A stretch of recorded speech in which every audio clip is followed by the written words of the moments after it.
someone once said something very wise.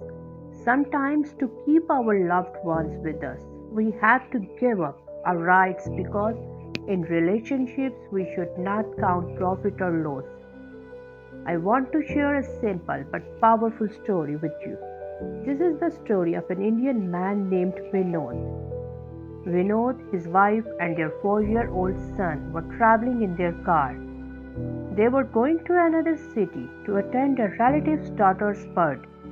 They had bought a nice gift for her and were taking it with them. As they were driving on the highway, their car crossed a bridge over a river. Suddenly, their son shouted, "Papa, watermelon, watermelon." Vinod asked, "Where is the watermelon?" They saw a young girl selling watermelons by the roadside. Vinod stopped the car and his wife lowered the window to talk to the girl. Vinod's wife asked, "How much for a watermelon?" The girl replied, 50 rupees for one.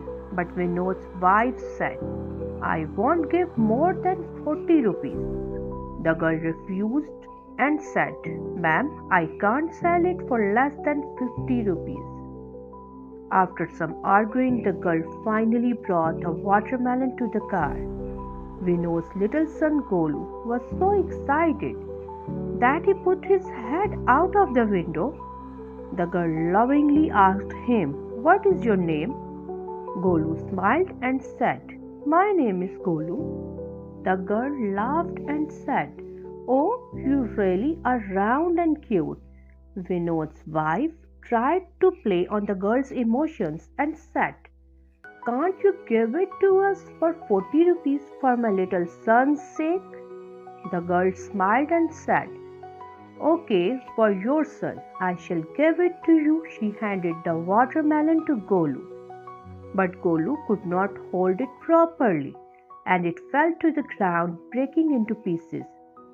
Golu started crying, "My watermelon, my watermelon." The girl immediately comforted him and said, "Don't cry, my boy. I shall get you another." Once she ran and brought another watermelon. Vinod's wife said they would not pay for the watermelon that fell. But the girl explained, "I gave it to your son because I thought he could hold it. He reminds me of my little brother." Vinod's wife asked, "What happened to your brother?" The girl's eyes filled with tears.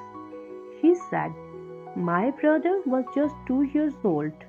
We had celebrated his birthday recently, but he got sick and passed away. I miss him every day." Hearing this, Vinod's wife felt very emotional. The girl gave Golu the second watermelon and said, "Please take care of it. I don't need any money for it. You called him your brother. And my mother always told me that in relationships we don't count profit or loss." Vinod and his wife understood the girl's feelings. Vinod's wife opened her purse and took out a small ring that they had bought as a gift for their relative's daughter. She gave the ring to the girl and said, "Take this. It's a gift from a mother to her daughter." The girl hesitated. "What will I do with this ring?" Vinod's wife smiled and said, "You called Golu your brother, so this is a gift from me like a mother gives to her child." Vinod became emotional too. He called his elder brother on the phone and said, "Brother, you can keep the big shop in the market. I shall take the smaller one." "It's okay." His elder brother was shocked and asked, "What happened to you? You were fighting in court over the property." Vinod replied, "I have understood now, brother, that in relationships we should not look at profit or loss.